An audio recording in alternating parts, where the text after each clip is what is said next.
knowledge about the white cockatoos. Go, Chaco! There you go! The show has officially started. A round of applause for Chaco with Trainer JB! Bumalik na rin. Ang galing. Hello everyone and welcome to Manila Ocean Park All-Star Bird Show with me, Trainer Francis. Now guys, here's an object that I will hide under one of these silver cups. Where do you want me to put this object?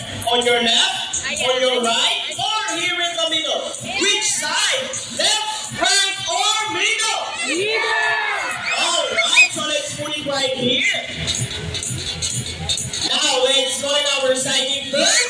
Dazzle! Dazzle is our sulfur-crested cockatoo. Scientific name is Cakatua galenica. Common inhabitants are open woodlands and forest areas along the east coast of Australia.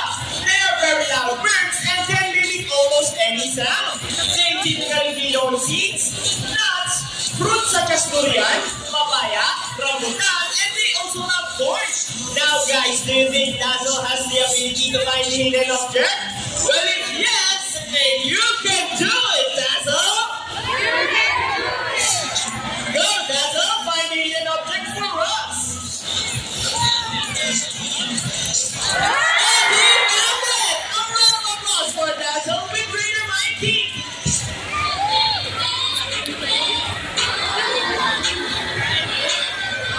Our next featured birds are just like any married couple, monogamous, meaning they will be partners for a lifetime. Pretty romantic, right?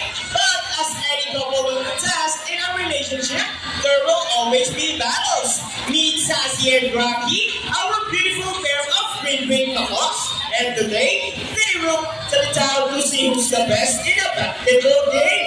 But before we start this battle, I will invite you guys into where's the girl?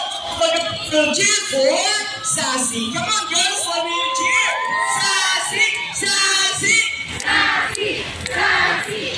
very good. And all the boys will cheer for Rocky. Come on, boys, let me cheer. Rocky, Rocky. Very well. Subject ready, trainers ready, set, go. Here comes Rockout's first ball for Rocky, followed by Sassy, another spot for Rocky. Oh, it's a tight game for the last ball. Rocky wins! Wala na, sir, ha? Yeah. Trainer April, what can you say about that? You guys lose this time. Headed, we want another race. Oh, they want another race, Trainer Jerry. Are you sure about that? Do you want Sassy to lose again? This time, I guarantee you that Sassy will win. So what race do you have in mind? I want a ring race. And what is a ring race? The first bird who can grab 3 rings into the pole the fastest is the winner. That is a ring race. So a ring race each. Remember guys, that boys already have 1 point. So girls, let's cheer louder for Sassy to win this time. We'll be doing this again, and next time, a ring race. Ready, set, go! Here comes Rocky on his first ring.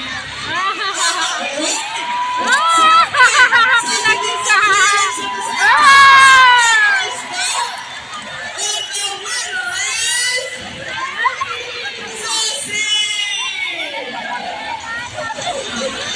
Trainer Jared, what can you say about that? 3 rings at the same time. Hey, you guys cheated! Oh, he thinks you cheated. No, we didn't cheat. Sassy used her brain. Oh, is it true that girls are more intelligent than boys? Of course not. A round of applause for Sassy and Rocky, Big Trainer April, and Trainer Jerry.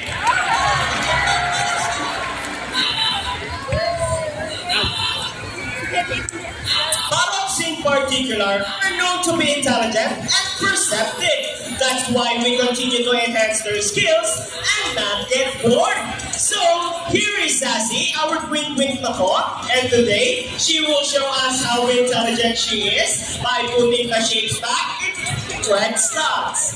Just like Sassy, great knuckles are from South America. They are known to be the gentle giants of the parrot family. It is because they are the second largest next to the hyacinth macaws. They can grow up to 92 centimeters in length and can live up to 80 years old. Scientific name is Aracoroctera. They usually feed on seeds, nuts, salts, and minerals along the riverbanks. And for the last shade, go Sassy! Intelligent, right? A round of applause for Sassy with trainer April.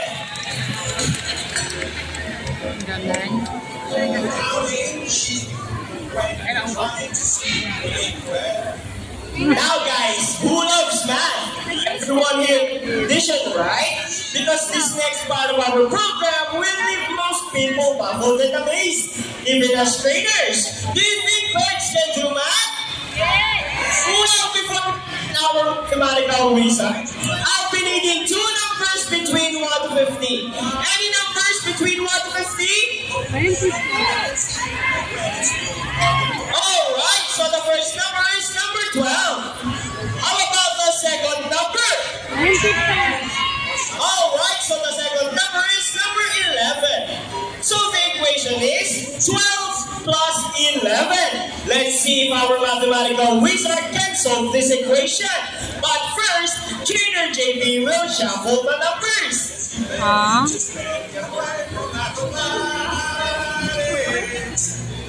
Now let's call in our hybrid macaw, Rocky! Wow, Rocky, what a beautiful entrance! Trainer JB, is Rocky ready? Go, Rocky, solve the equation for us.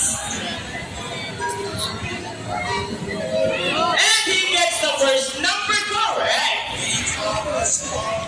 Off to the second number. Rocky loves numbers.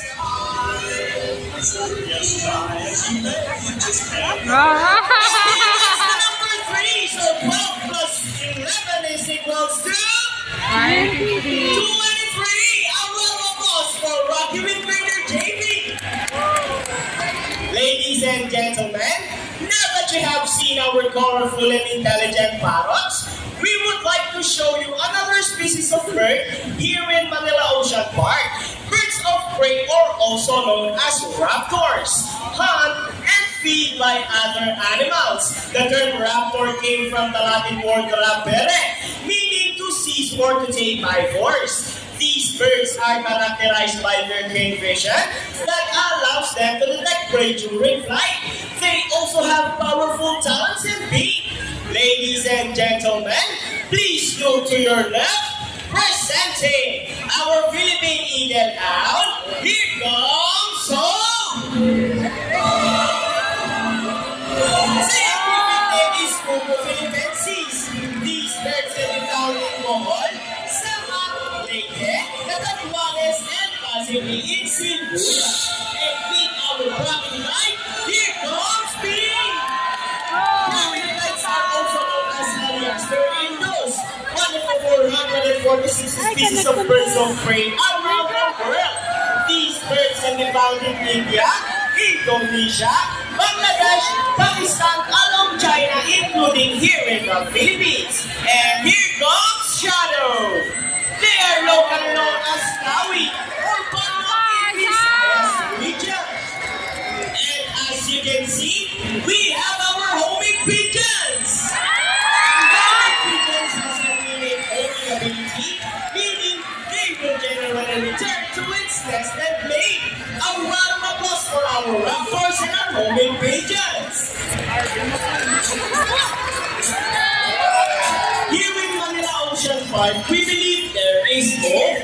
We only not try to take care of our friends in the sea, but also in land and air as well. Now guys, who knows the 3 R's? It's reduce, reuse, and recycle. Very good. So here comes our lovely birds once again, and they will show us the proper waste disposal.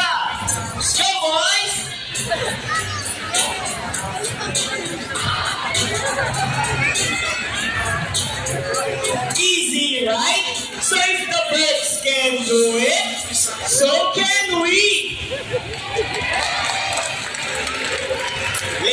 and gentlemen, we hope you all enjoyed our show. Are the birds spectacular?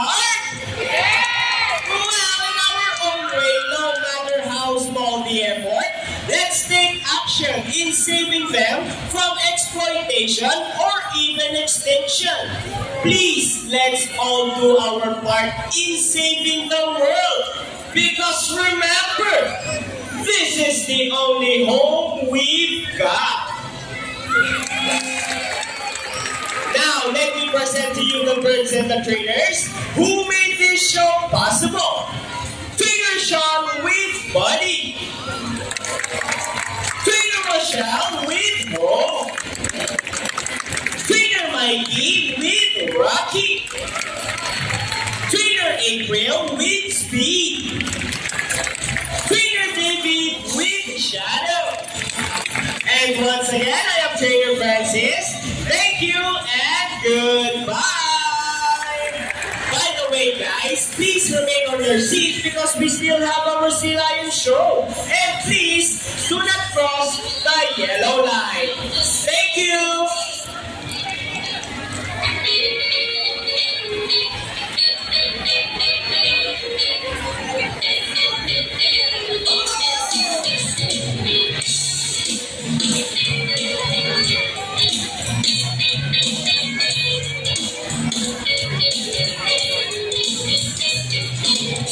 Sunod pag-walis niya ate. Ayan na itong mga bird.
Thank you for watching.